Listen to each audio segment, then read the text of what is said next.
الذي هدانا لهذا وما كنا لنهتدي لولا أن هدانا الله لقد جاءت رسل ربنا بالحق ثم الصلاة والسلام والتحية والإكرام على سيدنا ومولانا ومولى الثقلين جد الحسن والحسين بالقاسم مصطفى محمد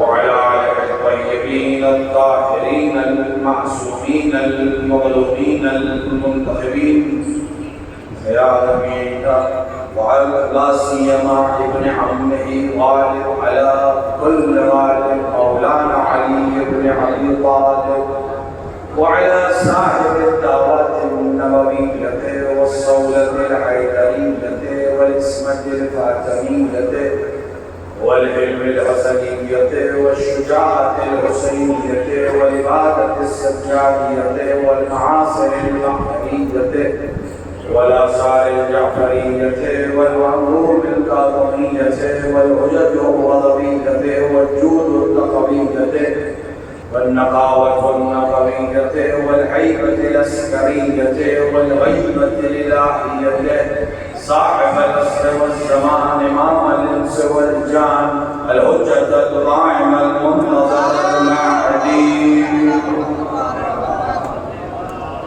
ولعنة الله على أعدائهم أجمعين من يوم ظلمهم إلى لقاء يوم الدين وبعد يوم الدين.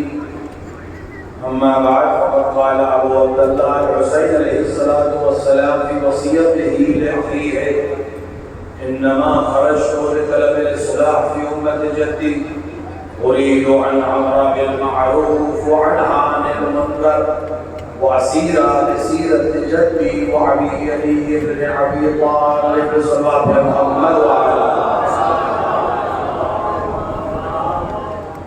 أبا معظم أقدران سيد الشهداء امام حسین علیہ السلام کے وصیت نامے کا وہ حصہ جو آپ نے اپنے خروج سے پہلے اپنے بھائی محمد حنفیہ کو تحریر کر کے دیا، جس میں آپ نے اپنے اس پورے خروج کے علم کو، اسباب کو، طریقے کو، سنت کو، تمام چیزوں کو بیان کرتے ہوئے یہ فرمایا کہ میں فساد کے لیے نہیں نکل رہا ہوں، میں حکومت کے لیے نہیں نکل رہا ہوں، بلکہ میں صرف اس لیے نکل رہا ہوں کہ میں اپنے جد کی امت کی اصلاح کر سکوں، اور میں ارادہ رکھتا ہوں کہ امر بالمعروف کروں، نہیں عن المنکر کروں، اور اپنے جد اور اپنے بابا علی مرتضیٰ کی سیرت پر چل سکوں۔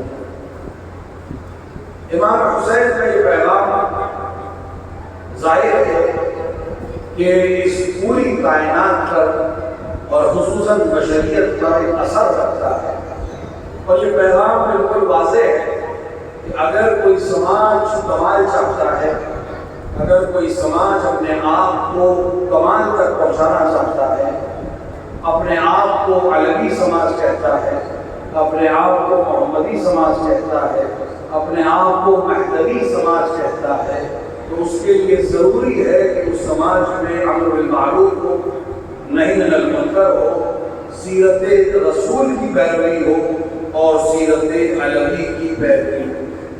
اگر کوئی سماج ان چیزوں کی پیروی کر رہا ہے تو وہ سماج علوی سماج ہے، وہ سماج مہدوی سماج ہے، اور اگر یہ کام نہیں ہو رہا ہے، کسی بھی وجہ سے اگر یہ کام نہیں ہو رہا ہے تو صرف شکل ہے لیکن روح سے ہم دور ہے۔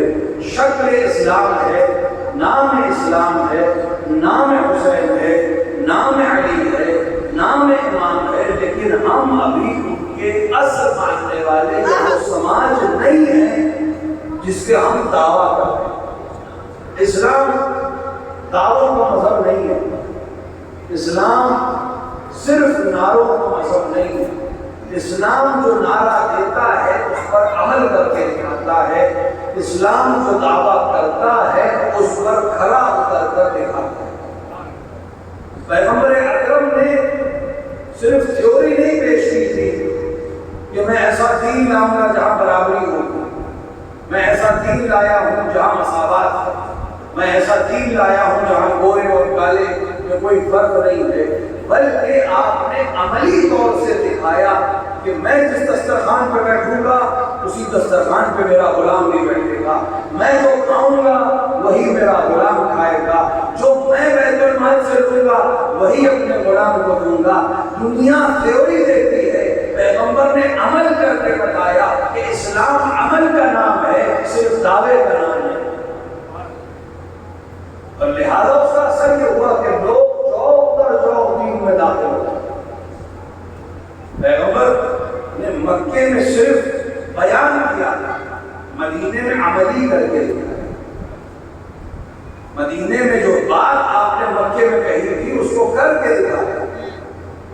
بہت سخت ہے انسان کا وعدے کو پورا کرنا، دعوے پر کھرا اترنا۔ پیغمبر نے کہا جو سب سے بڑا معجزہ ہے، بہت سے معجزے اللہ نے پیغمبر کو دیے، تمام انبیاء کے معجزے پیغمبر کے پاس ہیں، اور الگ سے پیغمبر کو عظیم معجزے خدا نے دیے۔ خود ایک زندہ معجزہ پیغمبر کا وہ کتاب ہے جو ہمارے آپ کے گھروں میں ہے، وہ ایک زندہ معجزہ ہے کہ اس نے جو چیلنج آج سے 1400 سال پہلے کیا تھا کہ اگر تمہارے امکان میں ہو تو اس کی بدل لے آؤ، ایک سورہ لے آؤ، ایک آیت اس کی جیسی لے آؤ، آج تک پوری دنیا مل کر اس کی ایک آیت کا جواب نہیں لا سکتی۔ ایک زندہ معجزہ۔ تو معجزے بہت کیے، لیکن اگر ہم سماجی لحاظ سے دیکھیں تو پیغمبر کا سب سے بڑا معجزہ کیا؟ پیغمبر کا سب سے بڑا معجزہ کیا؟ سماجی عنوان سے، تبلیغ کے عنوان سے، لوگوں کے اوپر اثر انداز ہونے کے عنوان سے۔ پیغمبر تکوین میں اثر رکھتا ہے، یعنی کائنات کے نظام کو پیغمبر کے اشارے سے بدلا جا سکتا ہے۔ تو لہذا چاند کے 2 ٹکڑے ہو جانا، یا معراج پہ چلے جانا، یا قرآن کا آپ پر نازل ہونا ہمارے لیے بہت بڑی چیز ہے، لیکن پیغمبر جس خلق کا نام ہے، جس اللہ نے اس کو یہ عظمت دی ہے، اس کے لیے بہت چھوٹی سی چیز ہے۔ معراج پیغمبر کے سلسلے میں بہت اختلاف ہوتا ہے عام اور خاصہ کے درمیان۔ معراج جسمانی ہے کہ روحانی ہے، جب بدن کے ساتھ گئے یا روح گئی تھی۔ ہم اگر قرآن کو ہی صحیح سے پڑھ لیں تو مسئلہ حل ہو جائے۔ ہم کب کہہ رہے ہیں پیغمبر گئے؟ ہم کب کہہ رہے ہیں پیغمبر معراج پر گئے؟ قرآن بھی نہیں کہہ رہے پیغمبر معراج پر گئے، قرآن کہہ رہے اللہ پیغمبر کو لے گیا، اسرا بعبدہ، اپنے بندے کو لے گیا۔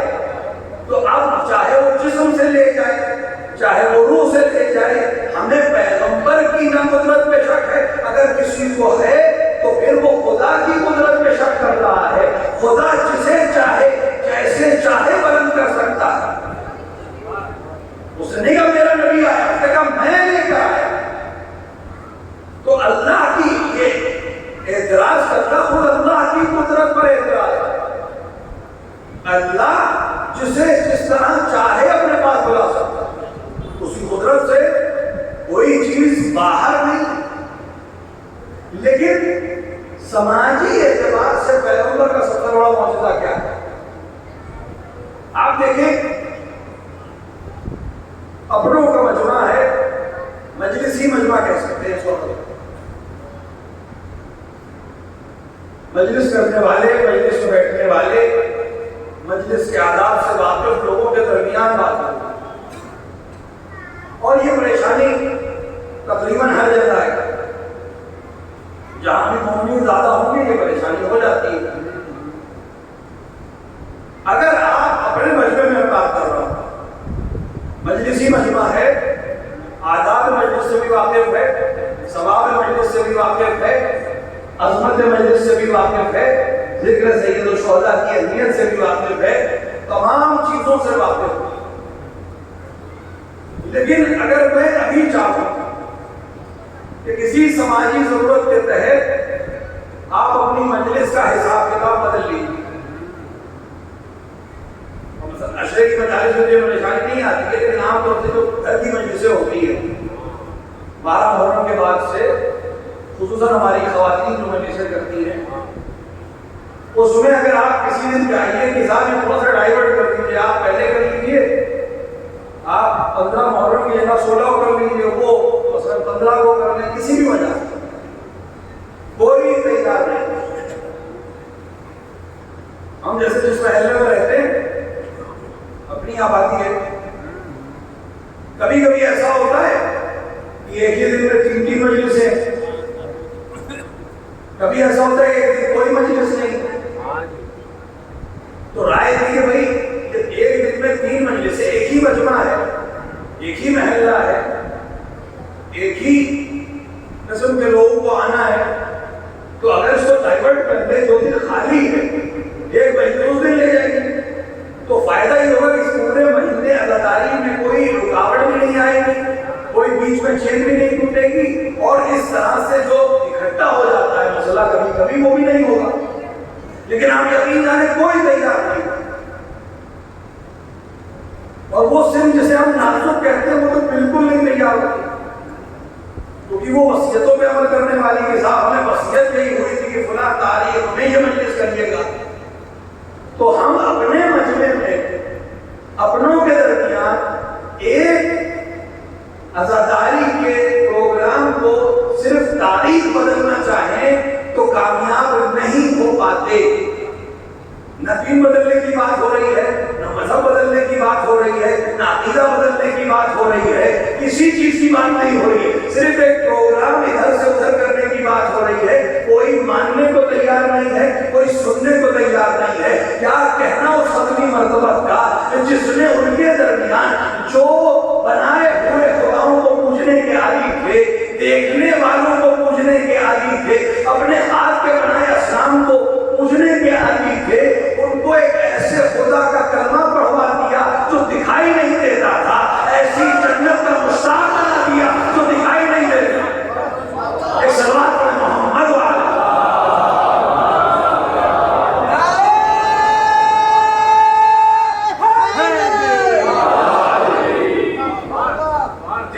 برس میں ایک ایسی قوم کو بدل دیا جو آنکھوں سے دیکھنے والے خود کے ہاتھ کے بنائے ہوئے اصنام کو پوجنے کی عادی تھی، عبادت کی عادی تھی، اور اس سے ایسے خدا کا کلمہ پڑھوایا جو دکھائی نہیں دیتا. ایک ایسی جنت کا مشتاق بنایا جو دکھائی نہیں دیتی، ایک ایسے جہنم کا خوف ان کے دل میں پیدا کیا جو دکھائی نہیں دے رہا تھا. کیا کہنا تبلیغ پیغمبر کا، کس طرح وہ انسانی ذہن پر حاوی ہوا کہ اس نے ان کو تمام مسالک برسہا پرست جس پہ وہ قابض سے بھلوا دیا اس خدا کے لیے جو دکھ نہیں رہا تھا. کیوں؟ کیونکہ عمل کر پیغمبر جو کہہ رہے تھے کر رہے تھے. اگر پیغمبر نے وعدہ کیا تو اس وعدے کو نبھاتے تھے. 3 دن تک پیغمبر روایات میں کسی سے وعدہ کیا کہ مدینے کے فلاں جگہ پر مجھے ملنا، عصر نماز کے بعد 3 دن پیغمبر اس وقت پر جاتے رہے. عملی آج کیوں اثر نہیں ہے ہماری بات میں، نصیحت میں؟ کیونکہ خود عمل نہیں. میں اپنے لیے عرض کرتا ہوں، خود عمل نہیں. پیغمبر کے پاس ایک خاتون آئی، اس نے کہا میرا بیٹا شہد بہت کھاتا ہے، اس کو منع کر دیا زیادہ نہ کھایا. پیغمبر نے کہا 3 دن بعد آتا. تیسرے دن وہ پھر آئی بیٹے کو لے کر. پیغمبر نے اس کے بیٹے سے کہا تمہاری ماں منع کر رہی ہے زیادہ شہد نہ کھایا کرو. چلی گئی، وہ بھی چلا گیا. لوگوں نے پوچھا پیغمبر یہی بات آپ پہلے بھی کہہ سکتے، 3 دن بعد میں بلائیے، اسی دن کہتے. پیغمبر نے کہا میں کیسے کہہ سکتا تھا، میں اس وقت خود شہد کھا کر آیا تھا، لہذا میں نے 3 دن خود شہد نہیں کھایا تاکہ جب میں کہوں تو اس کی بات کا اثر ہو. ہم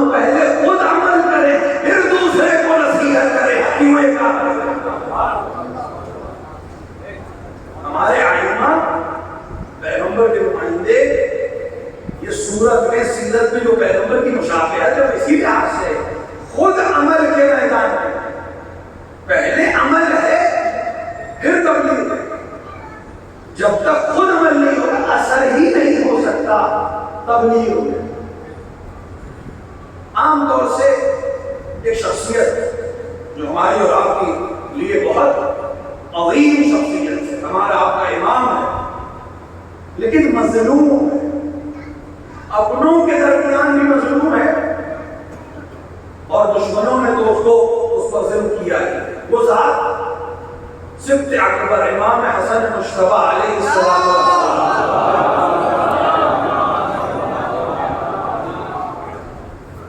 عظیم شخصیت، عظیم ذات، امام ہے،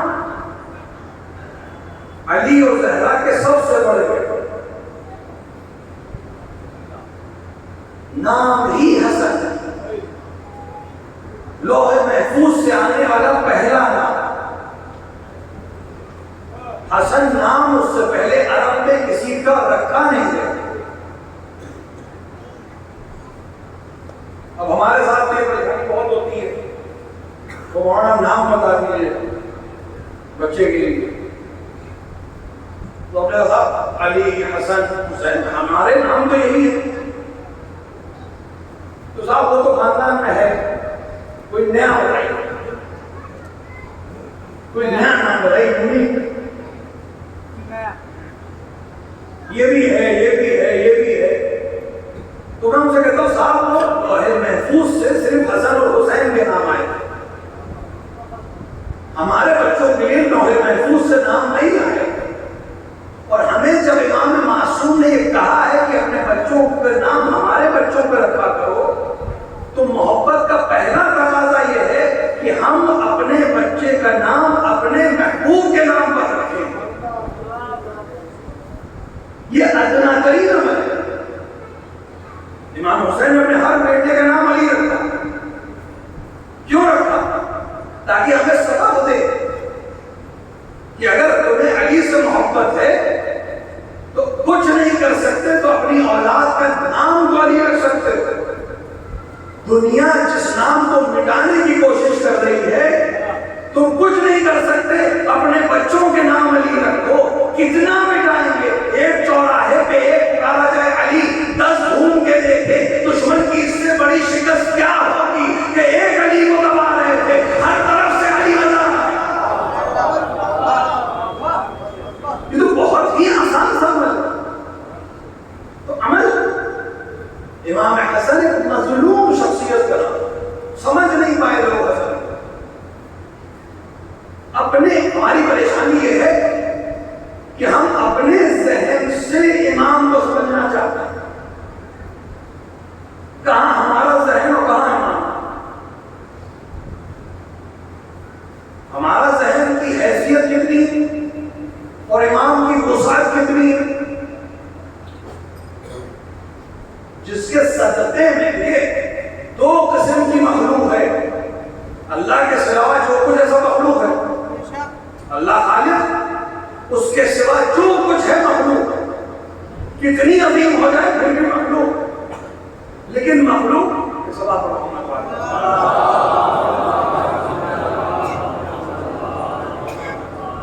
مخلوق کی بھی 2 قسمیں،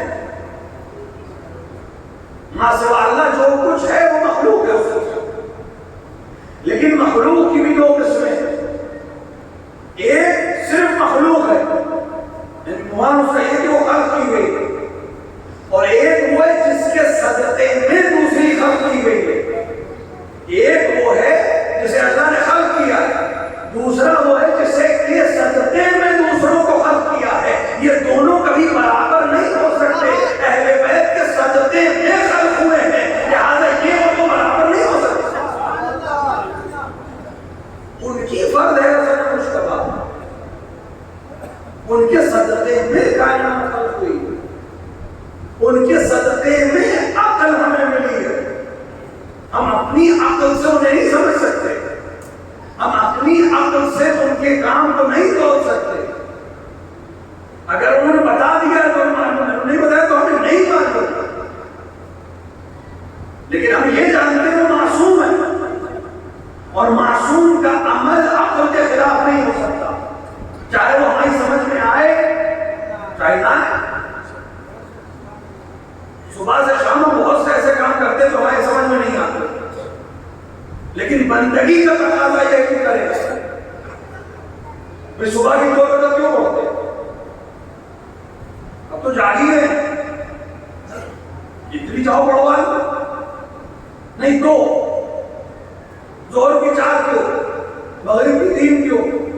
یہ بندگی ہے، ہمیں سوال نہیں کرنا ہے کتنی رکعت، ہمیں اس کے حکم پر سر تسلیم ہم کر دینا ہے۔ تو کہے نماز 2 رکعت تو 2 رکعت، 4 رکعت تو 4 رکعت، یہی 4 رکعت سفر میں 2 رکعت تو پھر 2 رکعت۔ اس سے کیونکہ مسئلہ یہ ہے کہ اسے رکعتوں سے مطلب ہی نہیں ہے، وہ یہ دیکھنا چاہتا ہے میرے حکم پہ سر جھکایا کہ نہیں۔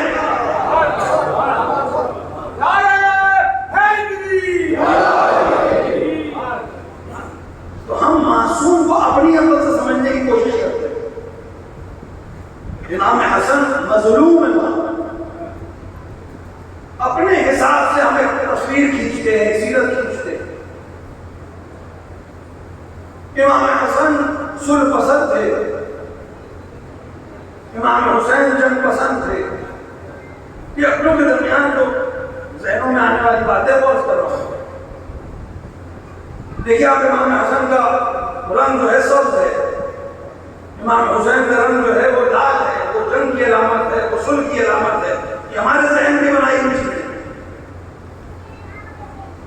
نہ امام جنگ پسند ہوتا ہے، نہ امام صلح پسند ہوتا ہے۔ امام صرف مشیت الہی کو پسند کرتا ہے۔ اگر اللہ کا حکم ہے کہ جنگ کرو تو 70 بھی لاکھوں سے ٹکرا جائے گا، اور اگر اللہ کا حکم ہے کہ صلح کرو تو جنگ کے سارے اسباب فراہم ہوں گے تب بھی صلح کرو۔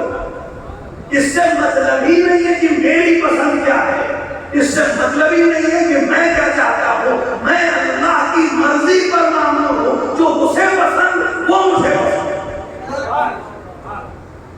اپنے آپ کو دخل ہی نہیں دینا، جبکہ اللہ نے دخل دیا ہے، اجازت دی ہے، ان کے عمل کو ہمارے لیے حجت قرار دیا ہے۔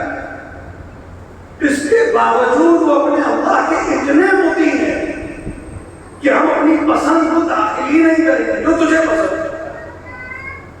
دیکھیں کسی بھی شخصیت کو آپ ایک واقعے سے طے نہیں کر سکتے، ایک انسیڈنٹ سے آپ کسی شخصیت کے سلسلے میں کوئی تبصرہ نہیں کر سکتے، کوئی ویو نہیں بنا سکتے۔ اس کی پوری زندگی دیکھنی پڑے گی، اس کی زندگی کے مختلف مراحل میں اس کے فیصلوں کو دیکھنا پڑے گا۔ آپ پیغمبر کو دیکھتے ہیں، پیغمبر کی تبلیغی رسالت والی زندگی 23 برس، 13 سال مکے میں، 10 سال مدینے میں، 13 سال کی جو زندگی ہے اعلان رسالت کے بعد، اس میں پیغمبر نے کیا کیا؟ پیغمبر نے صرف تبلیغ کی، صرف لوگوں کو دعوت دی۔ دشمن نے جتنی بھی اذیت کی پیغمبر نے پلٹ کر جواب نہیں دیا، کسی بھی حملے کا جواب پیغمبر نے حملے سے نہیں دیا، ہمیشہ اخلاق سے دیا۔ انہوں نے راستے میں کانٹے بچھائے، پیغمبر نے دعائیں دی، انہوں نے پتھر مارے، پیغمبر نے دعائیں دی۔ پیغمبر صرف تبلیغ کرتے رہے۔ اگر کوئی انسان پیغمبر کے صرف یہ 13 سال پڑھے تو اسے لگے گا کہ یہ پیغمبر کبھی تلوار نہیں اٹھا سکتا، یہ پیغمبر کبھی حملہ نہیں کر سکتا، یہ پیغمبر کبھی جنگ نہیں کر سکتا۔ لیکن جیسے ہی پیغمبر مدینے تشریف لائے، مدینے میں افراد کا ایک مجمع آپ کے ہاتھ کو بیعت کرنے والا ہو گیا، ادھر سے اللہ نے اذن جہاد بھی دے دیا۔ تو اب جب بھی کوئی حملہ ہوا تو وہی پیغمبر جو کل تک خاموش رہتا تھا، کل تک دعا دیتا تھا، اسی نے علی کو اجازت دی کہ اب تم دفاع کرو۔ اب علی نے اپنی تلوار سے دفاع اسلام شروع کیا۔ تو کل تک جو پیغمبر کو پڑھ رہا تھا اسے لگتا تھا کبھی حملہ نہیں ہوگا۔ اب اگر کوئی صرف یہ 10 سال پڑھے، بدر پڑھی اس نے، احد پڑھی اس نے، جنگ خندق پڑھی اس نے، مختلف ذرائع پڑھے اس نے، اب اسے لگ رہا ہے کہ یہ تلوار اب کوئی نہیں روک پائے گا۔ صبر کی منزل ختم ہو گئی، چپ رہنے کی منزل ختم ہو گئی، تحمل کرنے کی منزل ختم ہو گئی، اب تو تلوار نکل آئی ہے، اب یہ تلوار اندر نہیں جائے گی۔ لیکن چلتے چلتے یکایک ہم نے دیکھا، پھر سے پیغمبر نے علی سے کہا آج ہم جنگ نہیں کریں گے، آج ہم صلح کریں گے۔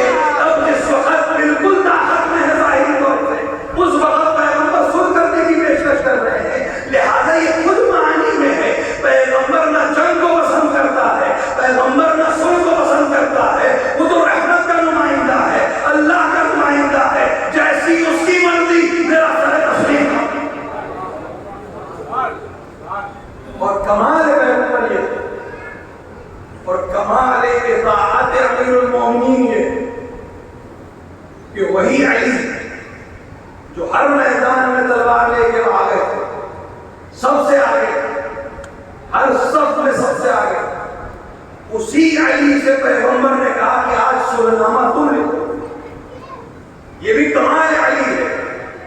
جس کے ہاتھ تلوار کے عادی ہوں وہ قلم نہیں اٹھاتا، لیکن علی نے قلم اٹھا کر بتایا کہ میں اللہ کا بندہ ہوں، رسول کا ولی ہوں. اگر وہ کہے تلوار اٹھاؤ تو ایسی تلوار چلاؤں گا کہ دنیا پناہ مانگے گی، اور اگر وہی رسول کہے آج قلم اٹھاؤ تو ایسا سلحنامہ لکھوں گا کہ اللہ اسے فتح مبین کہہ کر تعبیر کرے. ایک صلوات پڑھیں محمد وعلی.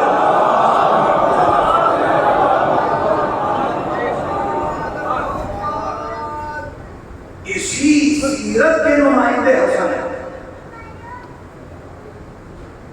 حسن کی زندگی، امام حسن مشتبہ کی زندگی اگر آپ پڑھیں، اگر کوئی انسان کسی کا نظریہ یہ ہے کہ وہ صلح پسند ہے، وہ جنگ نہیں کر پسند ہے، تو اس کی پوری زندگی ویسے ہی ہونی چاہیے. ایسا تو نہیں کہ وہ بدلتا رہے. اگر وہ صلح پسند ہے تو پھر کسی جنگ میں نظر نہیں آنا چاہیے. اسے ہمیشہ یہ کہتے نظر آنا چاہیے کہ میں جنگ میں شریک نہیں ہوں، میں صلح پسند ہوں. لیکن ہم جب حسن علیہ السلام کی زندگی کو دیکھتے ہیں تو آپ شدت جنگ میں سب سے جری تھے، سب سے آگے تھے.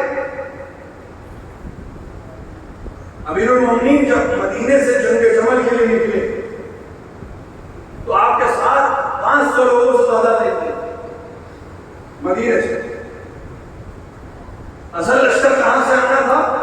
کوفے سے. اور کوفے کے لوگ جنگ میں شریک نہیں ہو رہے تھے، اپنے آپ کو نیوٹرل بنا رہے تھے، نہ ادھر سے نہ ادھر سے، ہم نہیں لڑیں. امیر المومنین نے کئی لوگوں کو بھیجا، کسی کی بات کا اثر نہیں ہوا. آخر میں امیر المومنین نے امام حسن کو بھیجا. امام حسن کوفے گئے. امام حسن نے مسجد کوفہ میں ایسا خطبہ دیا جس کے نتیجے میں 20,000 کا لشکر تیار ہو کر امیر المومنین کی رکاب میں لڑنے آیا. یہ پیغام دے رہے ہیں کہ بات صلح کی یا جنگ کی نہیں ہے، میں اپنے وقت کے امام کا نصرت کرنے والا ہوں. اگر اسے فوج کی ضرورت ہے تو میں فوج فراہم ہوں. اور جنگ امیر المومنین عام طور سے امام حسن اور امام حسین کو جنگ پہ آگے نہیں بھیجتے، لیکن تاریخ شاہد ہے جنگ جمل میں امام حسن کو جنگ کرنے کی اجازت دی. شاید اسی لیے دی کہ تاریخ جب کردار حسن کے سلسلے میں لکھنا چاہے تو یہ یاد رکھے کہ جمل کا فاتح کوئی اور نہیں، میرا بیٹا حسن ہے.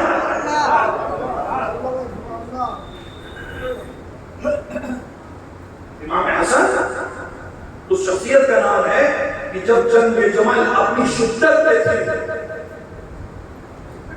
تو امیر المومنین نے اپنے بیٹے محمد حنفیہ سے کہا کہ آگے بڑھ کے نیزے سے اس اونٹ کو زخمی کرو، یہ جنگ ختم ہو جائے.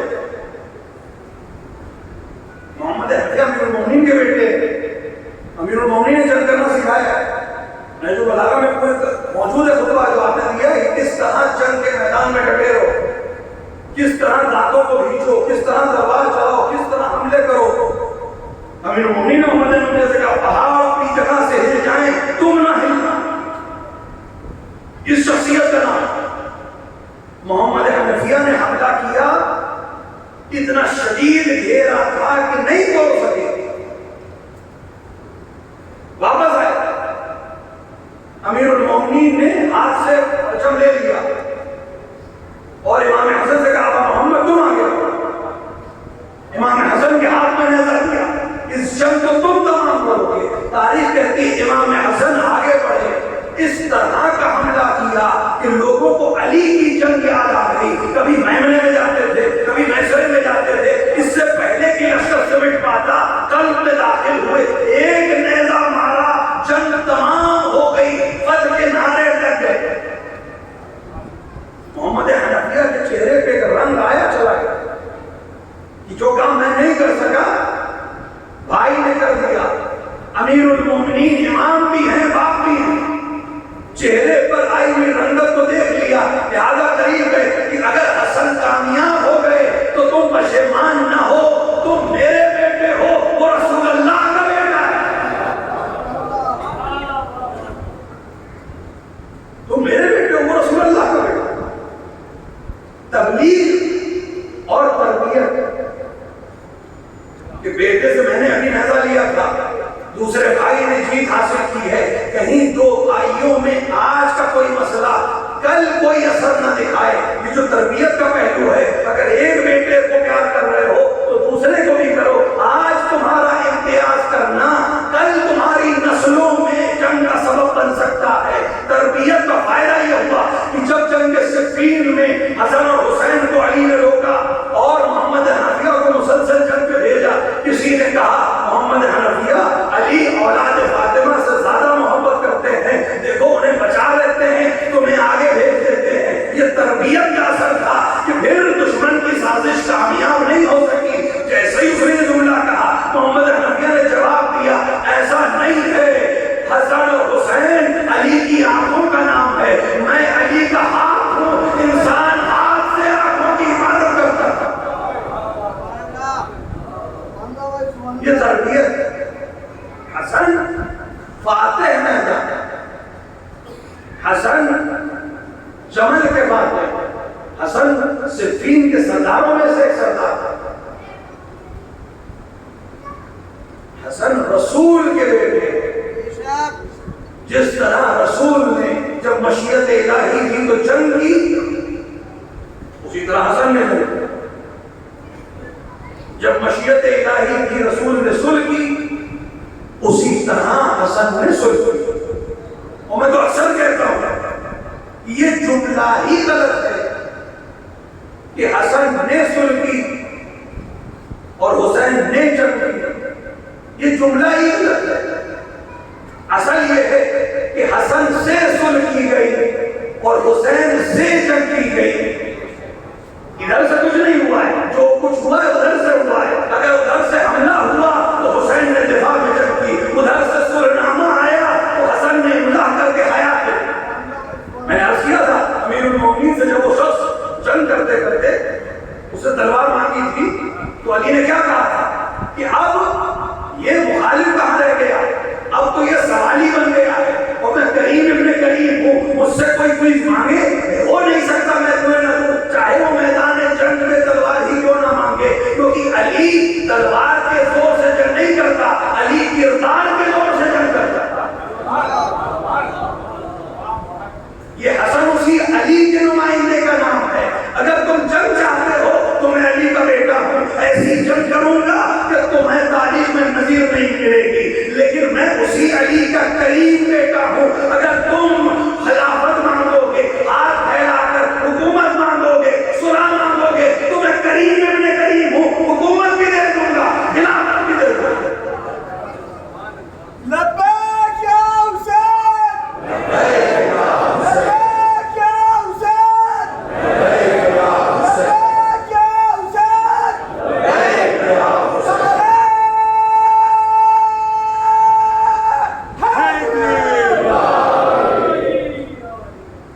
حضرات ایک اعلان کے لیے مجھے حکم دیا گیا ہے کہ آج شام میں 4 بجے محمد باقر ذہنی صاحب کے رام باغ کے ایک مجلس ہوگی، جس کے بعد ایک علم مرامت ہوگا، آپ حضرات اس میں شرکت فرمائیں۔ صلوات علی محمد و آل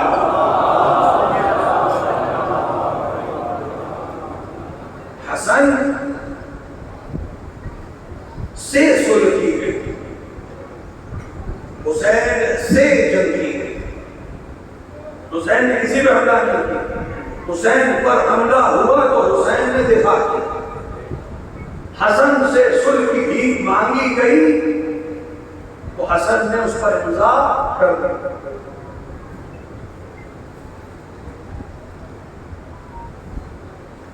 امام مشیت الہی کو نظر میں رکھتا، اور اگر انسان واقعے کو صحیح سے پڑھ لے تو امام کا عمل سمجھ میں آ سکتا ہے کچھ حد تک۔ امام دیکھ رہے ہیں کہ اگر میں تلوار سے لڑوں گا تو شاید وہ مقصد نہ حاصل ہو سکے،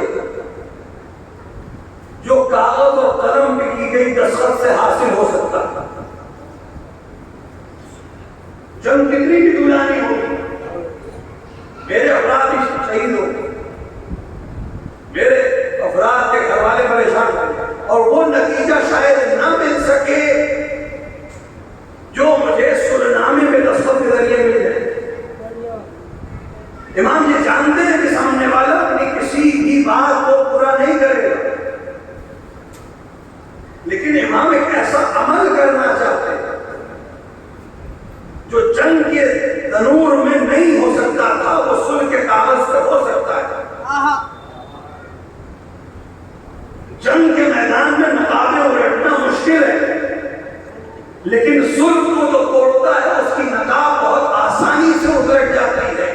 اب تک یہ اپنے چہرے پہ تقدس کی نقابیں رکھے ہوئے ہیں، اپنے چہرے پہ اسلام کی نقابیں اڑے ہوئے ہیں، اپنے چہرے پہ دینداری کی نقابیں اڑے ہوئے ہیں۔ میں صلح نامے پہ دستخط دے دیتا ہوں، کل جب یہ پیمان کو نقض کریں گے اپنے آپ اسلام کی نقاب اتر جائے گی اور اصل نفاق کا چہرہ باہر آ جائے گا۔ جو کام تلوار سے نہیں ہو سکتا ہے میں قلم سے کر کے دیتا ہوں۔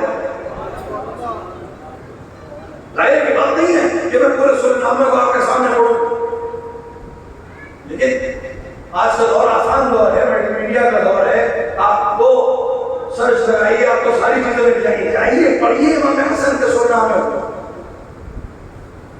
اس نے وائٹ پیپر بھیجا تھا، امام کچھ بھی لکھ سکتے تھے، وائٹ پیپر پہ دستخط کر کے بھیجا تھا، کچھ بھی لکھ سکتے تھے۔ امام کی لکھاوٹ اور امام کی شرطیں بتا رہی ہیں کہ امام صرف دین کے لیے لڑ رہے تھے، صرف دین کے لیے قیام کر رہے تھے۔ صرف پہلا جملہ میں آپ کے سامنے پڑھ رہا ہوں، یہ صلح ہے حسن بن علی اور حاکم شام کے درمیان ان شرطوں پر۔ پہلی شرط یہ کہ حاکم شام قرآن اور سنت رسول پر عمل کرے گا۔ ہم نے پڑھ لی لائن اور ہم آگے بڑھ رہے، اسی لائن میں تو سب کچھ ہے بھائی۔ یہاں بہت سے لوگ کورٹ کچہری سے آگاہ ہوں گے، ایگریمنٹ کتنی بار سائن ہونے ہوں گے۔ ایگریمنٹ کس چیز پہ سائن ہوتا ہے؟ جو پوائنٹ اختلافی ہوتے ہیں اس کے اوپر سگنیچر ہوتے ہیں، جن میں آپس میں کوئی جھگڑا نہیں، اس کی کوئی بات نہیں ہوتی ہے، جس پر جھگڑا ہوتا ہے اس کے اوپر ایگریمنٹ ہوتا ہے۔ پہلی لائن لکھی کہ میں حکومت اس شرط پر دینے کو تیار ہوں کہ حاکم شام قرآن پر اور سنت رسول پر عمل کرے گا۔ اس کو کہنا چاہیے تھا کہ یہ تو جھگڑا کے پوائنٹ ہی نہیں ہے، اس کا خاموش رہنا اور سائن کرنا بتا رہا ہے۔ اس سے پہلے نہ میں قرآن پہ عمل کر رہا تھا نہ سنت پہ عمل کر رہا تھا۔ یہ اعتراف جنگ کے میدان میں کبھی نہیں ملتا، لیکن حسن نے صلح میں لکھوا لیا، تحریر بنا دیا، رہتی دنیا تک اب یہ اخبار نامہ رہے گا کہ تم صلح پر آنے سے پہلے تک نہ قرآن پہ عمل کر رہے تھے نہ سنت پہ عمل کر رہے تھے۔ ہمارا مذہب ہے، ہم شان مسلمان رکھتے ہیں، یہ بات ہمیں کو زیبا ہے، ہم دین پہ ایمان رکھتے ہیں۔ دو ہاتھ خدا نے ہم کو دیے، دونوں میں بحکم پیغمبر، ایک ہاتھ میں عطرت کا دامن، ایک ہاتھ میں قرآن رکھتے ہیں۔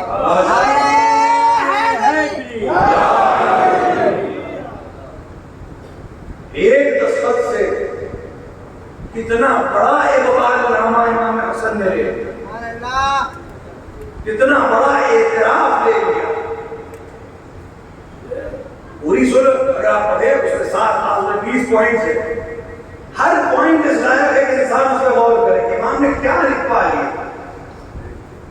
یہ جنگ کے میدان میں نہیں مل سکتا، جنگ میں میدان میں تو بہت کچھ ہوتا ہے، لیکن ایگریمنٹ، ریٹن ایگریمنٹ تاریخ میں محفوظ رہ جاتا ہے۔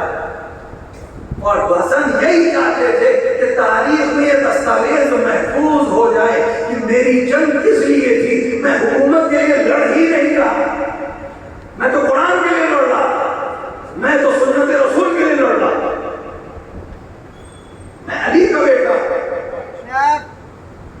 جس طرح علی کو تمہاری خلافت کی ضرورت نہیں ہے، اسی طرح مجھے بھی تمہاری خلافت کی ضرورت نہیں ہے، کیونکہ تم مانو یا نہ مانو اللہ نے علی کو امام بنایا ہے، وہ تمہارا محتاج نہیں ہے، تم قبول کرنے کے محتاج ہو۔ اسی طرح میں، تم مانو یا نہ مانو، میں حجت خدا بھی ہوں، امام زمان بھی ہوں، تم مانو تو تم کمال پر پہنچو گے، نہیں مانو تو مجھے کوئی فرق نہیں پڑے گا۔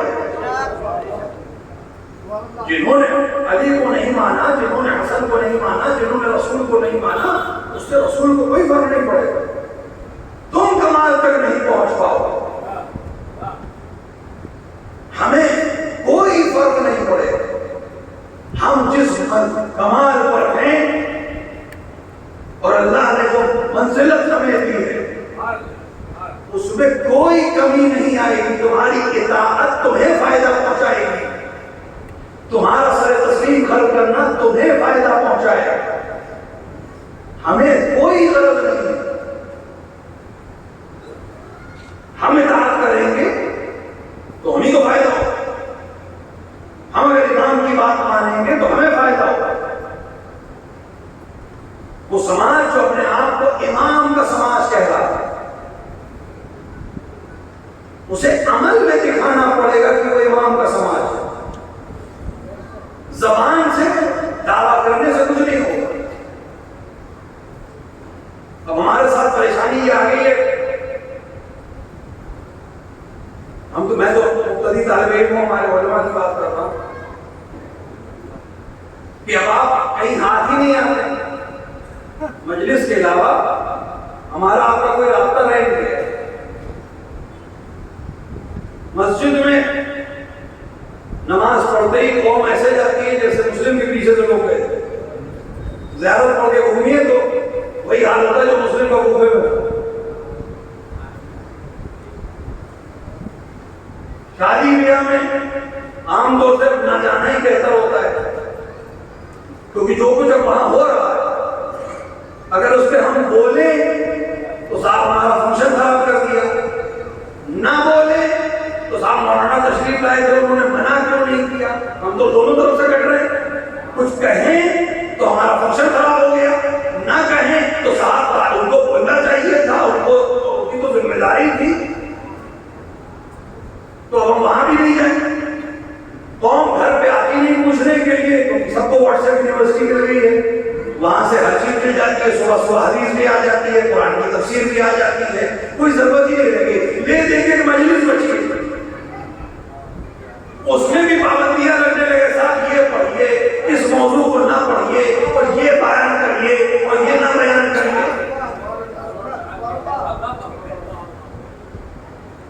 یہی ایک آخری جگہ ہے جہاں ہم کچھ کہہ سکتے ہیں, کم سے کم کچھ نہیں تو حجت تو تمام ہو جائے گی.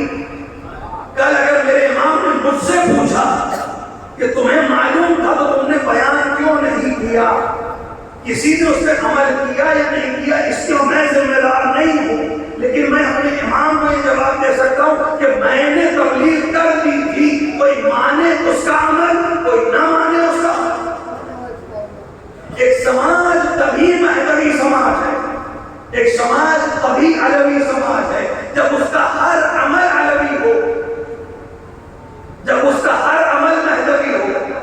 ہماری ولادت سے لے کر انتقال تک کوئی بھی فنکشن, کوئی بھی رسم ہو, کوئی بھی طریقہ ہو, یہ خیال رہے کہ اگر ہم اپنے آپ کو علوی کہہ رہے ہیں تو ہر عمل علی کے نقطۂ نظر سے صحیح ہونا چاہیے, اور اگر اپنی مرضی داخل کر رہے ہیں تو ہم سب ہو سکتے ہیں, علوی نہیں ہو سکتے. وہ سماج جو اپنی مرضی کو تھوپتا ہے اور دین بناتا ہے, وہ سماج حسین کو بلاتا بھی ہے اور حسین کے خلاف تلوار بھی اٹھاتا. تاریخ اس لیے نہیں ہوتی کہ ہم پڑھ کر آگے بڑھ جائیں, تاریخ عبرت دینے کے لیے ہوتی. 20,000 لوگوں نے حسین کو خط لکھا تھا, لیکن جب وقت عمل آیا تو 70 نکلے, اس میں بھی آدھے حسین کے گھر کے لوگ. یہ ہمارے لیے عبرت ہے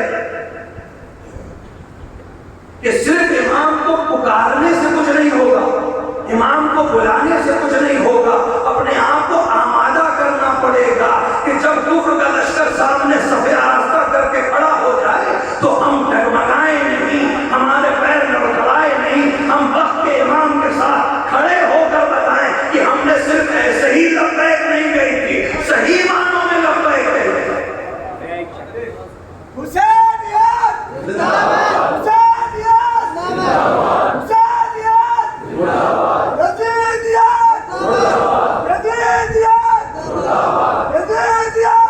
نعرہ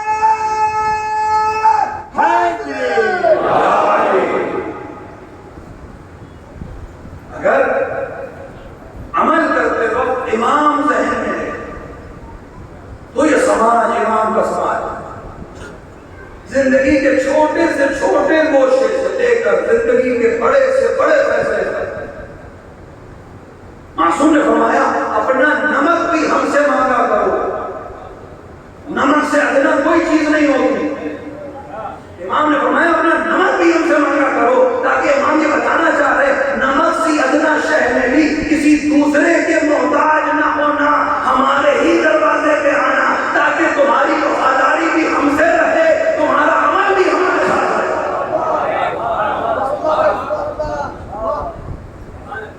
جس کے پاس امام ہے اسے کسی سے کیا ضرورت ہے؟ وہ بھی ایسا امام جو حجت خدا ہو، جس کے اشارے پہ سورج اور چاند حرکت کرتے ہیں، جس کے اشارے پہ گردش لیل و نہار ہے۔ اگر صرف زبان ہے کہ ہمارا امام ایسا، یقین نہیں ہے تو پھر تو کوئی فائدہ نہیں، اور اگر یقین ہے تو وہ عمل میں نظر آنا چاہیے۔ یہ عالموں کے ساتھ قرآن کی آیت تو ہے ان اللہ یرا، اللہ دیکھ رہا ہے، لیکن کتنا یقین ہے اس آیت پر کہ وہ دیکھ رہا ہے؟ میں تو اکثر کہتا ہوں کہ جتنا یقین ہے سی سی ٹی وی کیمروں پر ہے، جو کب خراب ہو جائے نہیں معلوم، کب ہارڈ ڈسک خراب ہو جائے نہیں معلوم، کب ریکارڈ ہوا ہے نہیں ہوا نہیں معلوم، جتنا خوف اس سی سی ٹی وی کیمرے کا ہے، اگر اس کا آدھا بھی خدا کا ہو جائے بہت سے معاملے حل ہو جائیں۔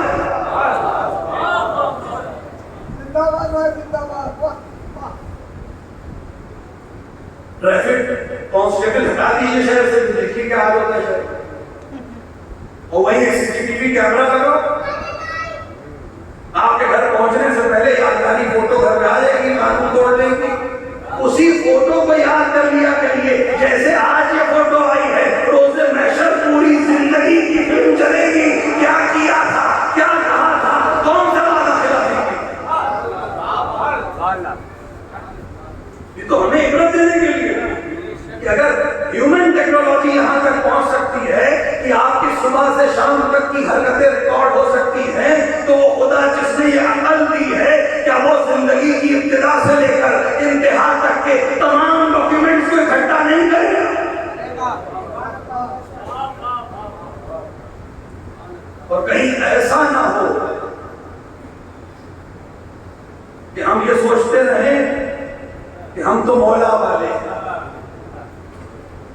مولا بچا لیں گے، یقیناً بچا لیں گے، لیکن اس کو بچائیں گے جو ان کا ہوگا،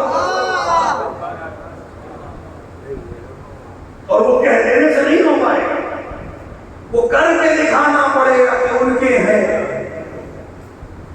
اس کے لیے میسم بننا پڑے گا، اس کے لیے عمار بننا پڑے گا، اس کے لیے اوزر بننا پڑے گا۔ ارے اوزر تو بہت بڑی بات ہے، ان کے غلاموں کے غلام بن جائیں ہمارے لیے بہت بات۔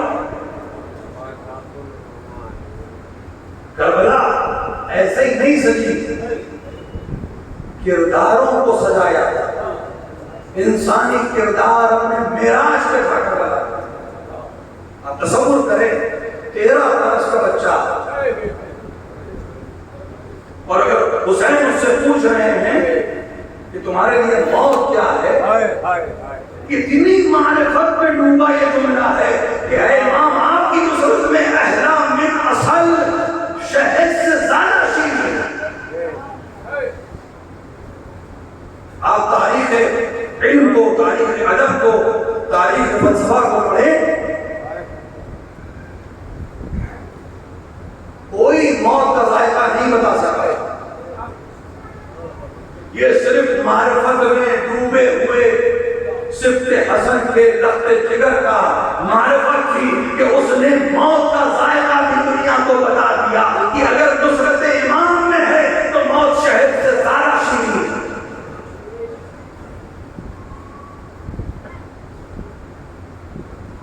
امام جانتے تھے قاسم کا بلبلہ کیا ہے،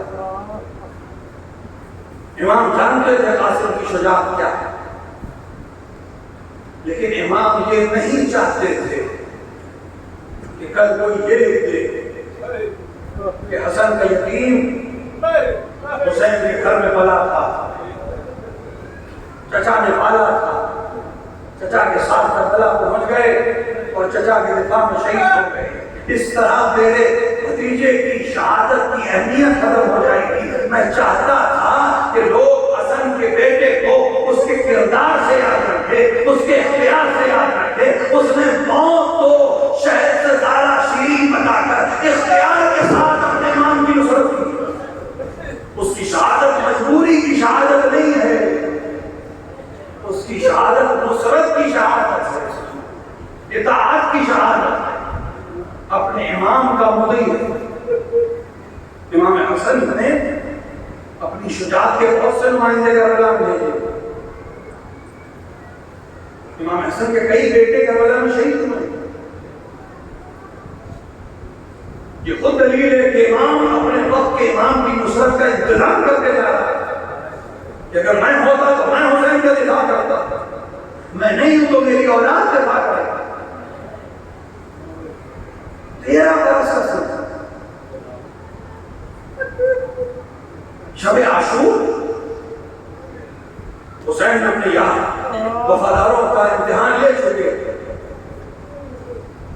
جب چراغ دوبارہ روشن ہوئے، حسین کے چاہنے والوں کا مجمع، حسین نے فہرست پڑھنا شروع کی۔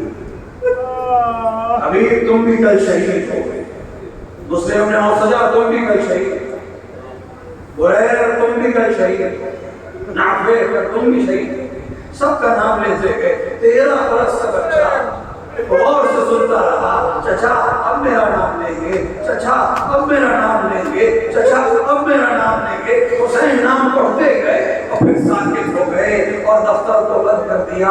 ایک بار بھتیجے نے سوال کیا، اے چچا کیا میرا نام شہیدوں میں نہیں ہے؟ کیا میرا نام ان میں نہیں ہے جو آپ کی نصرت میں قتل کیے جائیں گے؟ امام چاہتے تو نام بتا دیتے، لیکن امام نے اپنے بھتیجے کو دنیا کے سامنے معروف کرایا، تعارف کرایا۔ لوگ اب رہتی دنیا تک قاسم کو نام سے اور عمل سے پہچانیں گے۔ اے بیٹا تمہاری نظر میں موت کیا معنی رکھتی ہے؟ بیٹے نے جواب دیا، احلا من عسل، شہد سے زیادہ شیریں۔ امام نے لبوں کو چوم لیا، فرمایا تمہارا نام بھی ہے، تمہارے بھائی علی اصغر کا نام ہے۔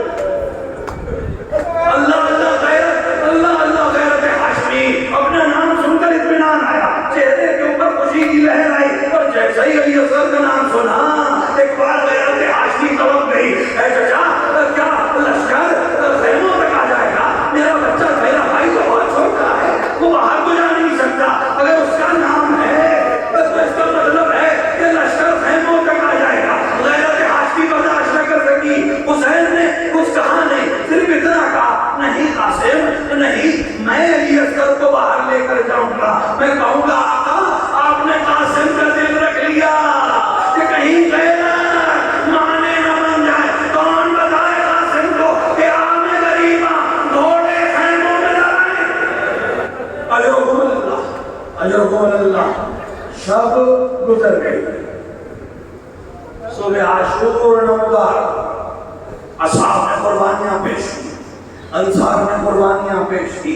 اب حسین کے گھر کے لوگ ہیں، خاندان کے افراد ہیں، عقیل کی اولاد قربانی دے چکی، مسلم کی اولاد قربانی دے چکی، جعفر کی اولاد قربانی پیش کر سکی، حسن کی اولادوں میں سے کچھ آگے بڑھ چکے، لیکن قاسم کو اجازت نہیں مل رہی ہے، قاسم کو اجازت نہیں دی جا رہی ہے۔ روایات میں اختلاف ہے کہ یہ خط کب پڑھا گیا، لیکن بہرحال ایک مقام پر جناب قاسم سر کو جھکائے بیٹھے تھے، ترکیب میں تھے کہ کسی طرح اپنے چچا سے اذن جہاد مل جائے۔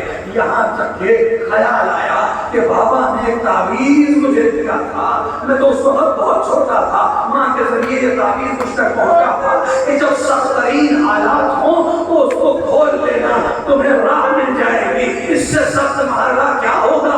میرے چچا کو، میرے امام کو ہر طرف سے گھیرا جا چکا ہے، کوئی ناصر نہیں، کوئی مددگار نہیں۔ اب قاسم نے اس تعویذ کو کھولا، باپ کی تحریر نظر آئی، حسن مشتبہ کی تحریر، اے قاسم جب خط کھولو گے کربلا کے میدان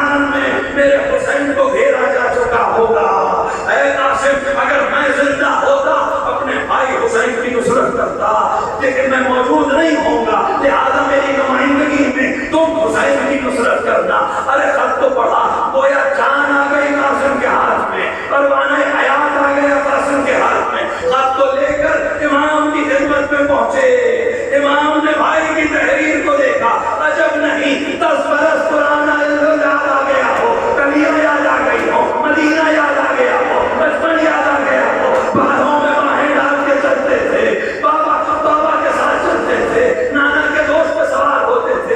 تحریر کو پڑھا، آنکھوں سے لگایا، ہاں قاسم بھائی نے اجازت دی ہے، میرے امام نے اجازت دی ہے، میں نے بھی اجازت دی۔ امام نے خود سجایا قاسم، سر پر امام حسن کا ماما باندھا، تلوار حسن کی باندھی، اور چاہتے ہیں ایک زرہ پہنا دی جائے، لیکن جو زرائیں وہاں موجود ہیں، قاسم کا بدن اتنا نازک ہے کہ کوئی زرہ اس جسم کے اوپر آ نہیں پا رہی ہے۔ امام نے فرمایا تم علی مرتضیٰ کے پوتے ہو، تمہیں زرہ کی کیا ضرورت ہے، بغیر زرہ کے میدان میں جاؤ۔ قاسم جانے لگے، ایک عمل اور امام نے کیا، کہا قاسم ذرا ٹھہرنا، آگے بڑھے، کرتے کے دامن کو چاک کر دیا۔ عرب میں کرتے کا دامن چاک ہونا یتیمی کی علامت تھا، اگر دشمن کو تمہاری کمسنی والے پہننا ہے تو یتیمی میں رہنا۔ اجرکم اللہ، اجرکم اللہ۔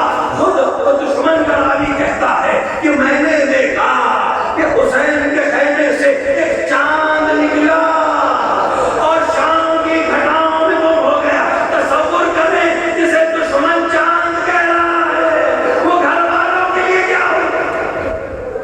اجرکم اللہ، اجرکم اللہ۔ قاسم گھوڑے پر سوار، جسم اتنا نہیں ہے، جسم اتنا چھوٹا ہے کہ پاؤں رکابوں تک صحیح سے نہیں پہنچ رہے۔ اب محمد عباس آگے آئے، رکابوں کو چھوٹا کیا، پیروں کو رکاب سے ملا دیا۔ گھوڑے کے لیے رکابوں پر پیر صحیح ہونا ضروری ہے، ورنہ میدان جنگ میں حرکت کرنا مشکل ہے، آگے بڑھنا مشکل ہے۔ قاسم اب میدان میں گئے، تلوار کو چوما، رجس کر کر حملہ کرنا شروع کیا۔ لوگوں کو حسن کی جنگ یاد آ گئی، لوگوں کو علی کی جنگ یاد آ گئی۔ کبھی قلب لشکر میں جاتے ہیں، کبھی میمنہ میں جاتے ہیں، کبھی میسرہ میں جاتے ہیں، جنگ کرتے جا رہے ہیں، بڑھتے چلے جا رہے ہیں۔ حسن داد دے رہے ہیں، حسین داد دے رہے ہیں، مرحبا ولدی، مرحبا ولدی، میرے بھائی کی نشانی کیا بہترین جنگ کر رہے ہو، چچا کا دل بڑھا رہے ہو، اللہ مرحبا مرحبا۔ شام کا ایک پہلوان قاسم کے مقابلے میں آیا، قاسم نے فرنار کیا، اس کے بیٹوں کو فرنار کیا، لشکر میں کوہرام مچ گیا کہ اب اس سے کون جنگ کرے گا۔ ایک پہلوان آگے بڑھا، قاسم نے اس پر حملہ کیا، وہ گھبرا